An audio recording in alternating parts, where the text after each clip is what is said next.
যদি ওই ভোট বলে যে এই সম্পত্তি আমার, সেটার জন্য কোনো আইন পাশ করার দরকার নেই, সেটা ওয়াকফ বিল হয়ে যাবে এবং মুসলিম কোর্ট সেটা তদারকি করবে।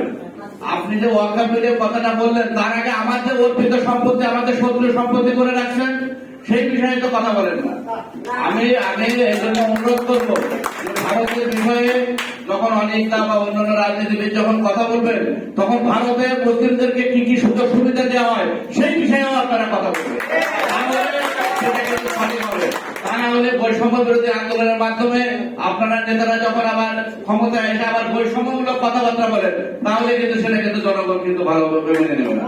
এবং জাতীয় নাগরিক কমিটির অনেক নেতৃবৃন্দের কাছে আমরা শুনেছেন যে তাদের কথাবার্তার ভিতরে হিন্দু বিদ্বেষী মনোভাব আমরা দেখেছি।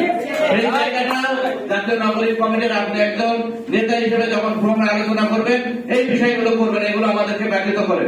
আমরা এই দেশের ভূমিপুত্র, আমরা এই দেশের সন্তান, আমরা এই দেশকে ভালোবাসি বিদায়ী আপনি যে কথাটা বলেছেন যে 1947 সালে আমরা দেশ ত্যাগ করি নাই, 1965 সালে আমরা দেশ ত্যাগ করি নাই, 1971 সালে আমরা দেশ ত্যাগ করি নাই, 1992 সালে দাঙ্গা বাবরি মসজিদকে দাঙ্গার কারণে আমরা দেশ ত্যাগ করি নাই, 2001 সালে সংখ্যালঘুদের উপর অত্যাচার নির্যাতনে আমরা দেশ ত্যাগ করি নাই, 2008 সাল থেকে 24 সাল পর্যন্ত সংখ্যালঘু সম্প্রদায়ের উপরে অমানবিক অত্যাচার নির্যাতন হয়েছে।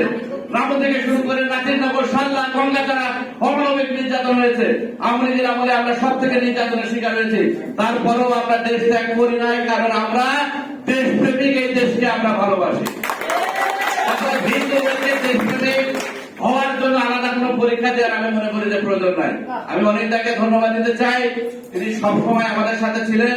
এবং আমি যে কথাটা শুরুতেই বলেছি, চিন্ময় কৃষ্ণ দাসের মুক্তি থেকে শুরু করে সংখ্যালঘুদের সম্প্রদায়ের বিভিন্ন দাবি দাওয়া আন্দোলন, এবং আপনারা যে দুর্গাপূজায় একদিন ছুটি পেয়েছেন, সেখানেও এই অনেকটা সহ জাতীয় নাগরিক কমিটির কিন্তু ভূমিকা রয়েছে।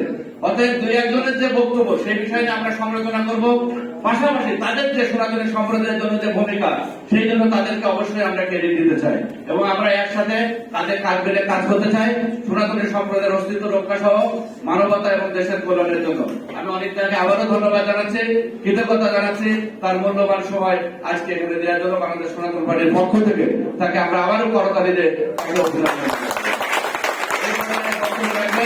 মিঠুন ভট্টাচার্য শুভ সনাতন